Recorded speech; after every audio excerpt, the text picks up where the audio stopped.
Hola a todos, en este vídeo vamos a ver cómo descargar e instalar GIMP desde su página web oficial. Veremos también cómo nosotros tras instalarlo podemos empezar a trabajar en su entorno y veremos cómo funciona la manera de posicionar los objetos en GIMP, que es muy similar a Photoshop, a través de las capas, y cómo de una manera podemos mostrar una capa ocultando lo que tenemos debajo, o mostrando también, digamos, la información que tenemos debajo de ella, variando su opacidad. Entonces, lo primero es descargar GIMP. Para ello, en un buscador haremos la búsqueda de GIMP Download. Nos mostrará lo que es el enlace a la página oficial de GIMP, en la cual, si hacemos clic, nos mostrará el enlace directo de descarga. Al hacer clic, lo que nos hará es una descarga del mismo. Yo no lo voy a hacer porque ya lo tengo descargado, y desde aquí, una vez simplemente descargado, es ejecutarlo y dar al siguiente de todo tipo de instalación básica. Es muy sencilla, y lo que os hace es instalar el programa. Tras ejecutarlo, nos va a aparecer esta ventana de trabajo, que puede variar un poquito en función del ordenador en el que estemos trabajando.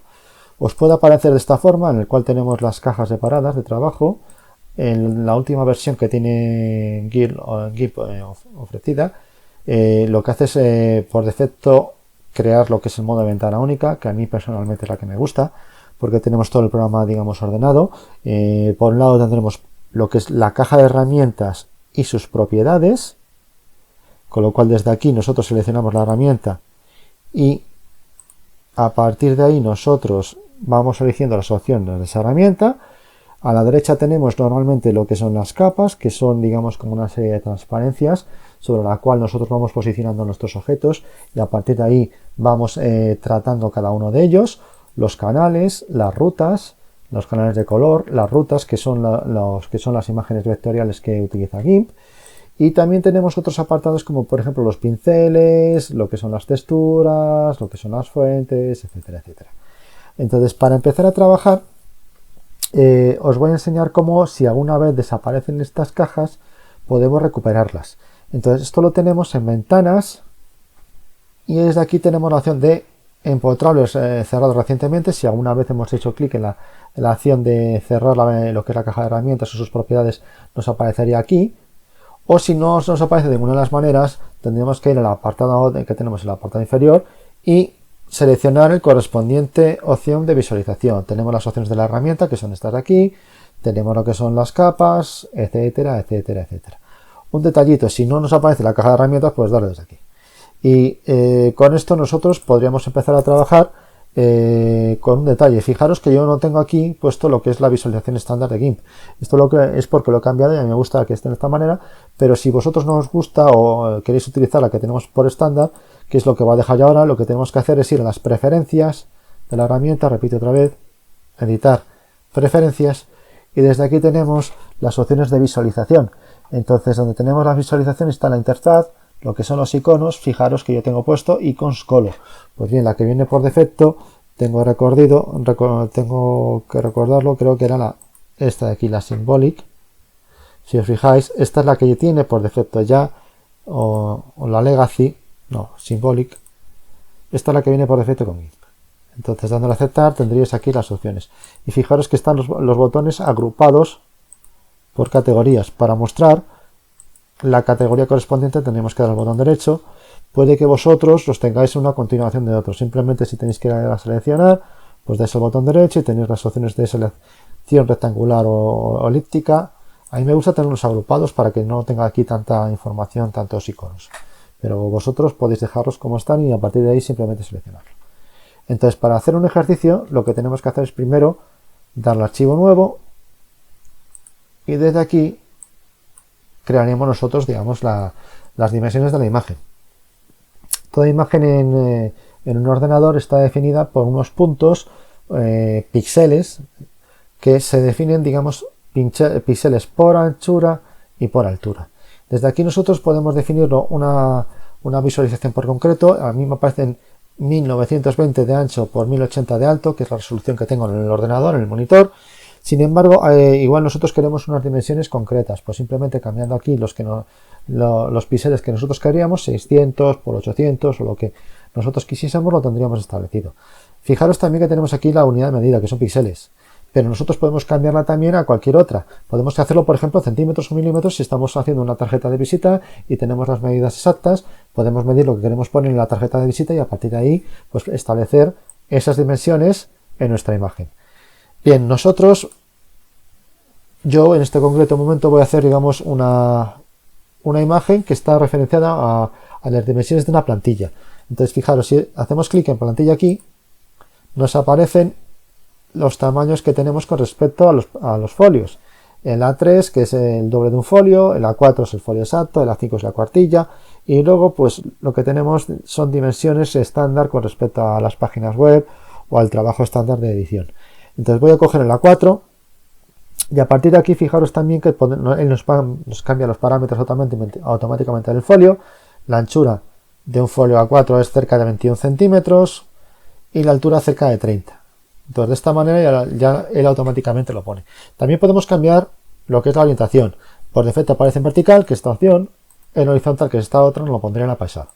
Y luego también tenemos las opciones, digamos, de creación con respecto a la imagen.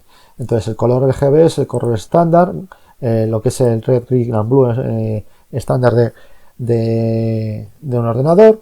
Lo que es la precisión, con 8 bits tenemos más que de sobra, pero podemos incrementar la gama de colores para darle más vistosidad. Y también yo creo que es interesante también la opción de relleno, cómo nos pone la primera capa. Entonces con color de fondo lo que haría sería ponernos el color que tenemos aquí. Este es el de frente y este es el fondo, con lo cual a mí me lo pondría en blanco. A mí me gusta ponerlo en transparente para a partir de ahí comenzar la imagen simplemente con lo que es un folio listo para trabajar. Entonces, de esta manera, nos fijamos, tenemos un folio que está compuesto por cuadritos, unos de un color gris, un color claro y un color oscuro. Esto quiere decir que es un color transparente, con lo cual lo que pongamos debajo se va a ver. Detalles con ellos. Si no tenemos el color transparente añadido, tendríamos que venir aquí a esta sección, en las capas, y con el botón derecho decirle que nos añada el canal alfa. Esto lo digo porque cuando estamos haciendo dibujos que están referenciados a una página web, por ejemplo, nos gusta que se vea el color de fondo de la propia página. Y si no pues tenemos el canal alfa añadido, nos lo va a poner en blanco, con lo cual no se va a ver esa temática que tenemos generada en nuestra página. Bien, una vez hecho esto, vamos a hacer unas selecciones y vamos a pintar el interior. Cuando estamos trabajando con GIMP, tenemos que tener siempre esta mecánica. Primero tenemos que seleccionar la capa. Luego tenemos que generar la selección dentro del área que queremos tratar y luego utilizar la herramienta correspondiente sobre esa selección.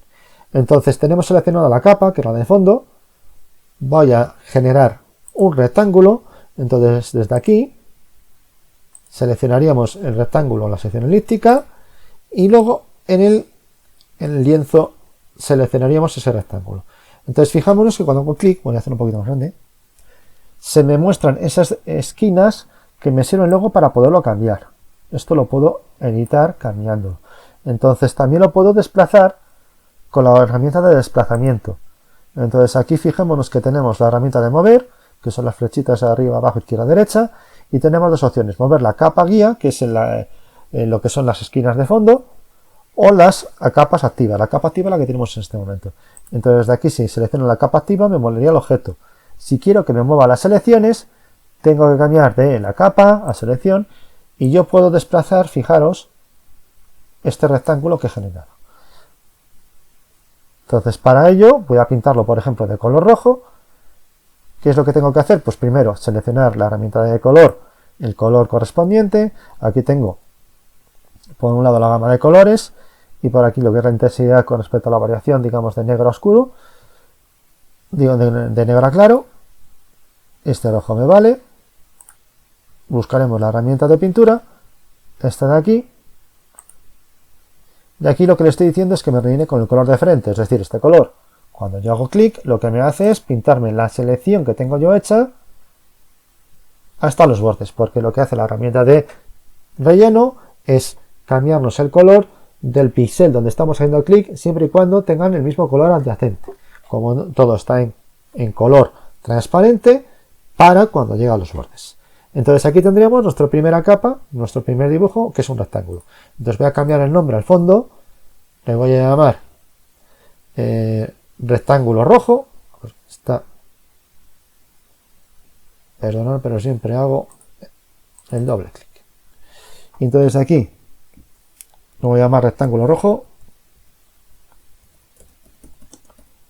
Y ahora lo que voy a hacer es un fondo con un círculo de color azul. Entonces vamos a diferenciar cada objeto siempre en capas distintas, porque luego si tenemos que tratarlo es mucho más sencillo tenerlos diferenciados uno sobre otro que tenerlo todo en la misma capa. Entonces aquí insertaríamos una capa nueva, la voy a llamar círculo azul,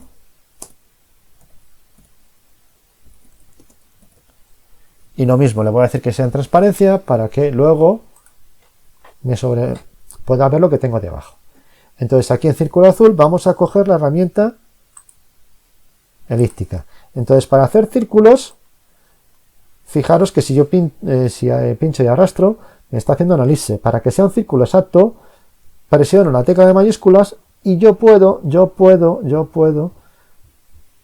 digamos, generar un círculo exacto. Fijaros también que yo tengo a la izquierda las dimensiones y el posicionamiento con respecto al tamaño y con respecto al lugar donde he generado yo el círculo.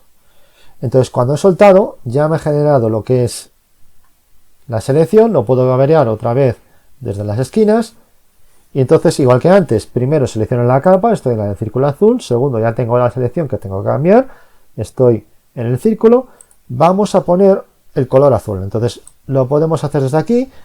Con respecto a los colores veremos luego posteriormente cómo podemos establecer un color exacto, simplemente vamos a ponernos un poco a ojo. Entonces desde esta zona nosotros seleccionamos el color y desde esta otra nosotros generamos o buscamos el color aproximado que queremos seleccionar. Entonces desde aquí ya lo tendría seleccionado, si lo quiero utilizar posteriormente lo añadiría a esta zona con la paleta de colores y ya lo tendría. Entonces aquí, al igual que antes, selecciono la herramienta de relleno y hacemos clic en el interior. Y lo mismo, me selecciona, me cambia el color de los colores adyacentes, es todo transparente y para justo en el borde de la selección. Fijémonos que me ha tapado también la parte del rectángulo. ¿Por qué? Porque lo que hace es tener una prevalencia con respecto a las capas. Y la capa de arriba es la que tiene prioridad sobre todas las posteriores. Si yo cambio de posición la capa azul, la pongo pinchando y arrastrando la capa de abajo, debajo de la capa de rectángulo, ahora lo que veo es el rectángulo en sí. ¿Por qué? Porque tengo delante esta zona del objeto que me tapa lo que tengo detrás. Entonces lo vamos a dejar uno encima de otro de esta manera y vamos a continuar ahora haciendo una forma que no es exacta, no es homogénea, en una capa diferente. Entonces botón derecho, igual que antes, le damos capa nueva y le llamamos forma heterogénea. Entonces de esta manera tenemos una capa nueva y vamos a hacer una selección con el lazo de tal manera que si yo hago clic y voy haciendo otra vez clic, me va marcando de uno a otro la zona. Entonces, ¿cuándo cierra el lazo? Cuando llego al inicio. Fijaros que el momento que he hecho clic ha cerrado, pero todavía están puntos transparentes. Para que se fije, desde este momento yo puedo también cambiar la ubicación de cada uno de ellos. Y es más, si quisiese borrar el anterior, simplemente daría la tecla de retroceso, la que tenemos encima del Enter, para que me borre el último punto. Si os fijáis, yo que se me he confundido aquí, con la tecla de retroceso, no la de suprimir, la de retroceso, me borra el punto. Entonces en este momento no puedo utilizarlo todavía. Para utilizarlo tengo que dar al Enter. Y de esta manera ya me cierra lo que es el propio cuadro y puedo trabajar con ello.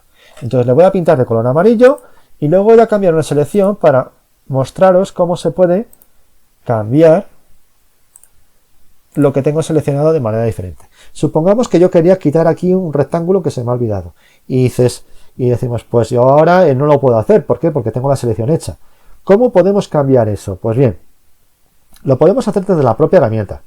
Cuando yo hago clic, si nos fijamos, aquí tengo unos botoncitos que me dicen que puedo añadir con mayúsculas o simplemente haciendo clic a la selección actual que tengo, o puedo quitar, o puedo hacer la intersección, es decir, coger lo que esté dentro de las dos. Entonces supongamos que quiero añadir un rectángulo, pues yo de este punto, igual, aquí,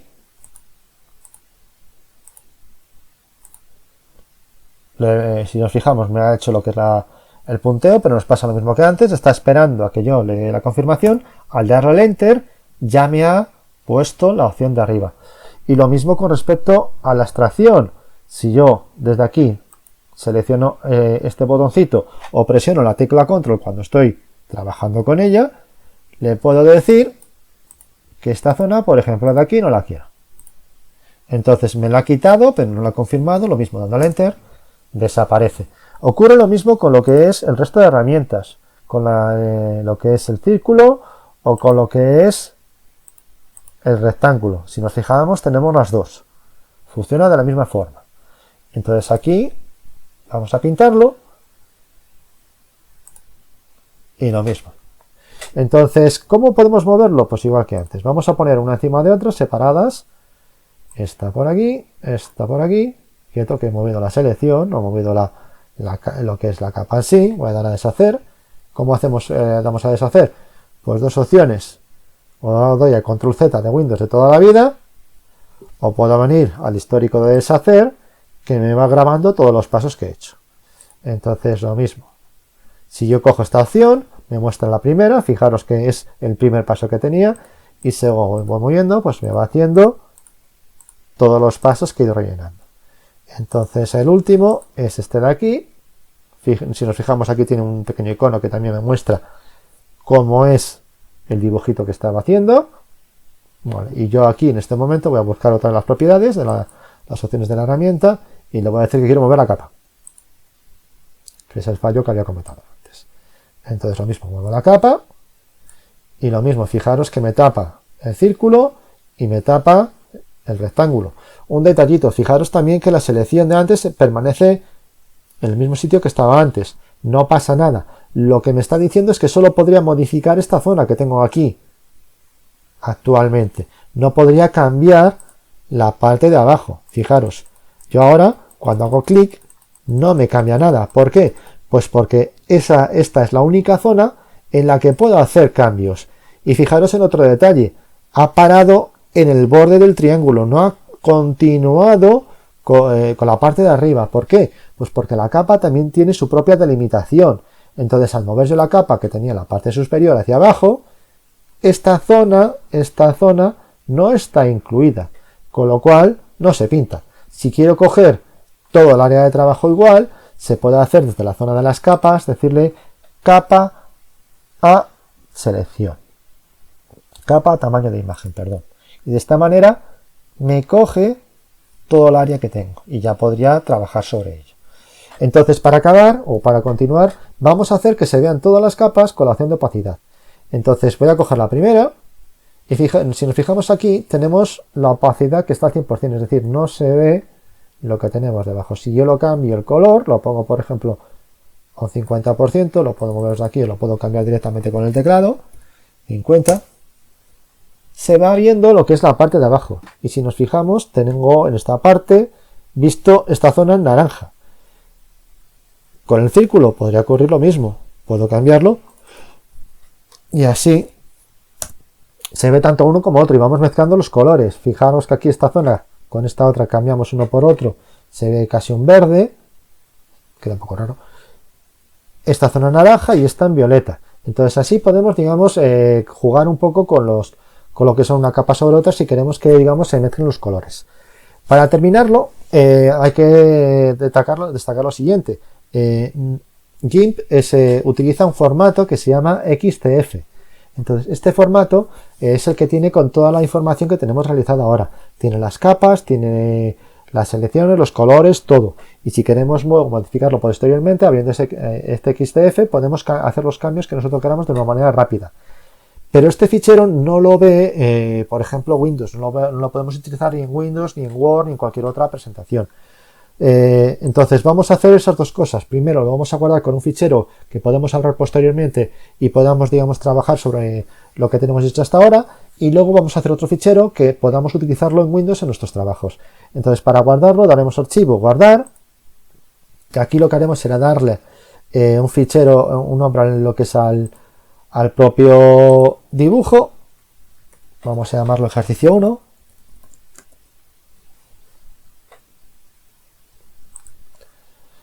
Y con respecto al fichero que podamos abrir, lo hacemos con la opción de exportación. Este fichero, dándole a exportar, como le hemos ya dado el nombre antes, pues aparece por defecto con el nombre que le hemos puesto, y dándole a exportar, pues simplemente lo voy a guardar en data.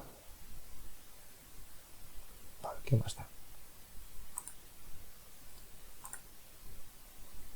En el escritorio, y lo mismo, me pregunta cuál es la compresión y lo que son el formato del propio fichero, dándole a exportar, ya lo tendría. Y entonces aquí, lo que es ahora en el escritorio,